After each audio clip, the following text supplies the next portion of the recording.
morning, or depending on when you're watching this, good afternoon, good evening, or good night. My name's Ross, and as always told, out of Voice of Radio. So today we need to take a look at, well, the most expensive cards in Altair Arena.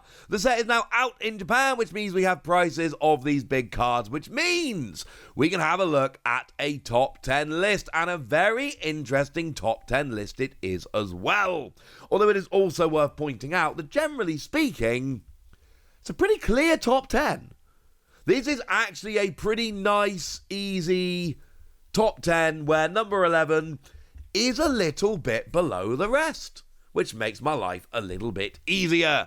So in at number 10, we've got ourselves a special illustration rare of Arben's Mabastiff, the lowest special illustration rare on the list. And to put it simply, Mabastiff is not that popular of a Pokemon compared to some of the others on the list.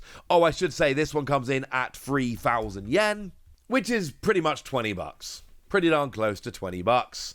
And yeah, it just doesn't look like a very playable card. It's not a very popular trainer. It's not a very popular Pokemon. So it's still a special illustration rare and it's lovely. But this is one of the ones where it is a special illustration rare. But there isn't really very much else going on here. And so you add it all up and that's where we go. In at number 9, also at 3,000 yen, so 20 bucks, we've got the Gold Lavincha. That lovely new stadium. It's a cool stadium. It's a one that lets you grab 2 lightning energy and put it into your hand from your discard pile. It's just, those decks aren't doing quite well enough right now. This is another one where if we saw a big spike in lightning decks and needed to recover energy like that, then we would actually see a big spike in the price of this card. But right now, that's just not where we are. We're just not seeing these cards needed so much or seeing so much play. So you add all of that up and unfortunately we end up with, well, just not that big of a card. Still a decent card, don't get me wrong, but it's just not huge. Also, these gold cards always have a Pokemon on there. Here, shockingly enough, it is Tadbulb. Who could possibly have seen that coming? In at number 8, we've got Ethan's Typhlosion at 3,300 yen, or about $22. Now, this is a very interesting card, because this is an illustration rare. And I've just showed you a gold card and a special illustration rare with much lower pull rates, and yet now I'm showing you an illustration rare. And partly this is because, you know, even as a protagonist from Gen 2, everyone loves that. And Typhlosion is a first partner Pokemon, which gives it that air of coolness. But also, this card is a lot more playable than I gave it credit for. This card is seeming to be a lot better than I was thinking, at least. And you add that all up, and this seems like it could be a bit of a player. And when you've got a popular character Pokemon combination with beautiful artwork on a playable card, that's going to do it, ladies and gentlemen. That's going to do it. But in at number 7, we've got the biggest illustration rare in the set, Misty Psyduck, 3,800 yen, or $26. And I've told you guys super clearly here, I have to have this card. This might genuinely be my single favourite artwork on any Pokemon card ever. I've been a Misty fan since I opened a couple of Japanese packs as a kid and pulled 2 Misty's Hollows. I believe it was Gyarados and Tentacruel. And Psyduck is cool. I love cards that involve water because I've always lived near the sea, and it's literally my favourite artist. You add all of that up together, and you find yourself with just one of the coolest cards. Plus, it's also worth bearing in mind, this is another card whereby it's actually seeing a bit of play right now. Or at least we expect it to. We expect it to be pretty good in these Misty decks. Add that all up together. This is a card I don't see going particularly cheap. It's still an illustration rare, so there's going to be a cap of some description on there. It's never going to be like a $100 card, I hope. But make no mistake about it, this is going to be a big card. In at number 6, we got the special illustration rare of Yanmega, coming in at 4,500 yen, or $30. And this one is a little bit surprising to me, because the artwork is kind of lovely, but it's not one of those cards that strikes me as particularly special. And I've never really viewed Yanmega as a particularly, super popular Pokemon. And yet this is up there in terms of value. And I think, I could be wrong here, but I think a lot of people are thinking like me, this could actually be a playable card. It's got an ability whereby when you switch it into the active, you get to accelerate free energy from the deck, and then when you attack with it, you get to move those energy to your bench Pokemon, so it kind of works as energy acceleration. I do actually adore the artwork on this. I think it is really beautiful. But this does strike me as a card which I'm not sure this card would be this high unless people are expecting it to be good. I don't think the artwork or the Pokemon is accelerating it that high here. And to be fair, artwork very rarely does.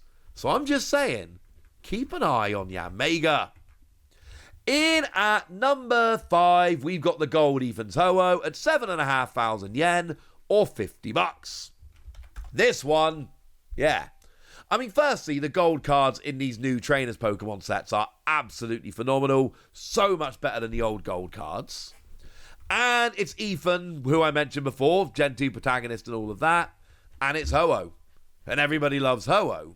Plus, this does actually look like a very playable card because it lets you accelerate 2 extra fire energy to your Ethan's Pokemon during your turn. So here we've kind of got that. We've got everything. We've got a phenomenal looking card, popular trainer, popular Pokemon, very playable. Add it all up.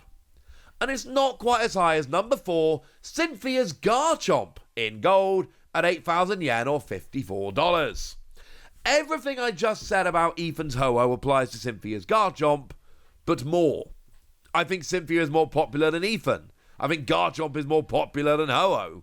And I think the card might be a little bit more playable, although that is going to have to remain to be seen. But still, we've got a card that for 1 energy does 100 and draws until you've got 6 cards in hand, and for 2 energy does 260. And then we've got Cynthia cards that boost damage and boost HP and all of that. This is going to be a potentially very big deal. Big fan of this card. In at number 3, we've got the special illustration rare of Ethan's Adventure, and that's 13,000 yen or about $87. We're about to see a big jump before the top 2, which I'm going to be honest with you, if you've been paying attention to my Hot Air Arena videos, you know what the top 2 are already. But you don't know what order they're in and you don't know the price, so still keep watching, alright? But what we got here is just a phenomenal looking card. Like, having Pichu on the card is huge. But you've also got Cyndaquil and you've got Slugma, and basically, it is the Ethan cards from Hot Air Arena as their basic pre-evolved forms on a phenomenal looking piece of art. If you're an Ethan fan, by the way, you are going to have to pay for this set. I've already shown you the gold Ethan's Ho-Oh. We've now got this, and there's one more card coming here as well. And that's not to mention the Ethan's Typhlosion, which is very expensive as well. You are paying, if you're an Ethan fan, this set. In at number 2, we got Ethan's Ho-Oh, the special illustration rare, at 27,000 yen or $180. More than double Ethan's Adventure. And remember what I said a minute ago about Ethan's Ho-Oh, where, protagonist, legendary Pokemon, everybody loves it, etc. Well, right, take that and then add in the artwork. I refuse to believe there is anybody out there who's not looking at this going, wowzers, this is a phenomenal looking card. And yes, I assume they're all saying wowzers. Because it is just an absolutely over-the-top, phenomenal looking card. And of course, it's Ethan looking up as Ho-Oh flies above. We've all played Gen 2. Come on. Wonderful. But number 1 is obviously Cynthia's Garchomp, and Cynthia's Garchomp comes in at 38,000 yen or $255. I told you the overwhelming likelihood was that this would end up being the single biggest card in the set, and would you believe it, this has ended up being the single biggest card in the set, as you might imagine. But you know what? Yeah, that actually makes a lot of sense. I told you a minute ago, everyone loves Cynthia. Everyone loves Garchomp. And again, this artwork, I'm putting this artwork above the Ethan's Ho-Oh, although it is pretty gosh darn close. I think everything about this card is great. The playability, the artwork, the trainer, the Pokemon, etc. And you add that all up and you've just got... And this is going to be a powerhouse card. This is going to be a very big card. For comparison purposes, not on the same level as Lily's Clefairy on day one. And I'm giving you like the day one prices here. So Lily's Clefairy was bigger, which I do think is kind of interesting. In fact, as I record right now, Lily's Clefairy still higher. So this becomes like the number 2 card of the trainer's Pokemon, which, let's face it, still a very big deal, but it's not actually up at number 1. So there we go. There's your cards. Frankly, this is a set where the big cards, you're going to have to pay for the big cards in this set. This is another set in a row here. We've had a bunch of them where basically there's just so much cool stuff going on that people are going to be all over them. And I don't really blame them. It's a great set for secret rares, but now I've shown you all the most expensive cards, so now it's over to you guys. Tell me which of these you're after. Tell me which of these you want to be picking up. What are your chase cards? Go nuts in the comment section, but be nice. And then make sure you like this video, subscribe to this channel, follow me on Twitter at TheWasi. That's where we talk about Pokemon and a whole bunch of other card games. And please do consider checking out patreon.com/PTCG Radio, where you can support the channel, get some bonus podcasts and all kinds of fun things. But by far the most important thing as always, look after yourselves till next time, would ya? Thank you very much for watching. My name's Ross, and you've been watching PTCG Radio.